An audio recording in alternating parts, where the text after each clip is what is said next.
pick up their 5th straight win, 8 out of their last 9, bolstering our division lead over the Idle Nationals to 7.5 games with a 4-2 victory over the Milwaukee Brewers. Just clean, crisp baseball all around, which was nice to see after the adventures in San Diego we had. Starting with Max Fried, 5 innings, 3 hits, 2 walks, 5 Ks, no earned. The only concern is that he left the game early due to a blister. After the game, Brian Snitker said it was a pretty significant one, but he is getting treatment, and we'll see how he is in the next couple of days. Hopefully he'll be able to go back out there in 5 days and battle for us, because that's the Max Fried we've come to know and love from April and May. He was just attacking hitters, not trying to do too much, just playing pitch and catch, and was able to get out of a couple of key jams, especially in the 4th after giving up a leadoff single to Christian Yelich and a walk. He was able, with first and second, 1 out, was able to get Moustakas and Aguilar to fly out to Nick Markakis and Austin Riley, respectively, to slam the door on that rally, and then the Braves offense went to work in the 4th. Speed kills. Ronald Acuna Jr. and Dansby Swanson, back-to-back infield singles, and if Ronald Acuna Jr. wasn't hustling, he wouldn't have outran the baseball, because Kirsten Hira made a great play in the hole, but he was hustling, and that's the most important thing.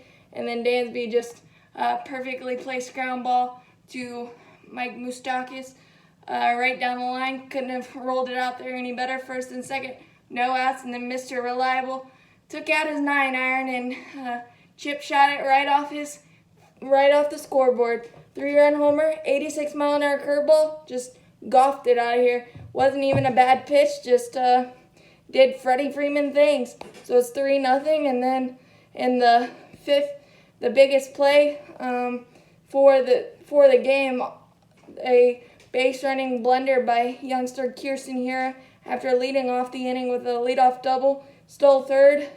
So runner on third, no outs. You're thinking just limit the damage. Max Fried did a lot better than that, as Orlando Arcia hit a number back to him.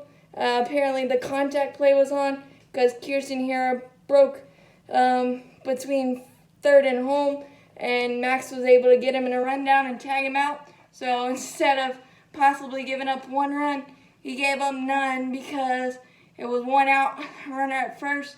With the pitcher up, he was able to strike him out. Unfortunately, he walked Lorenzo Cain, and he had to face reigning MVP Christian Yelich, but was able to get him to line out to Austin Riley, who turned the wrong way, but was able to adjust and get out of that jam. So really good play there. Pitchers are athletes. Yes, Tom Bevan, we agree.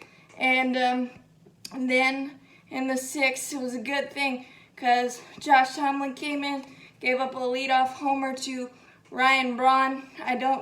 It wasn't a bad pitch, 86-mile-an-hour slider. Ryan Braun just stayed on it nicely and killed it. So 3-1.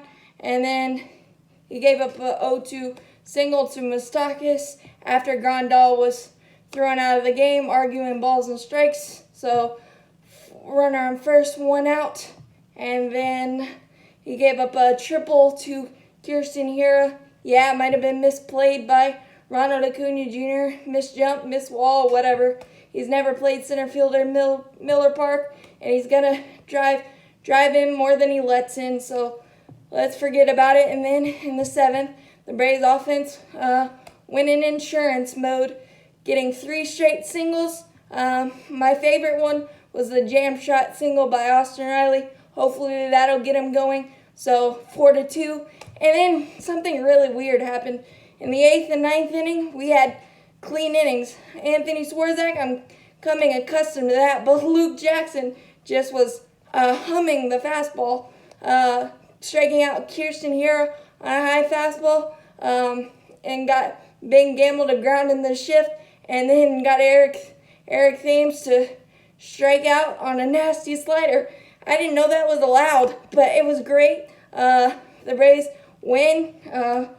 As always, go Braves. This one was fun. We'll look for our 6th straight tomorrow against a tough customer in Brandon Woodruff.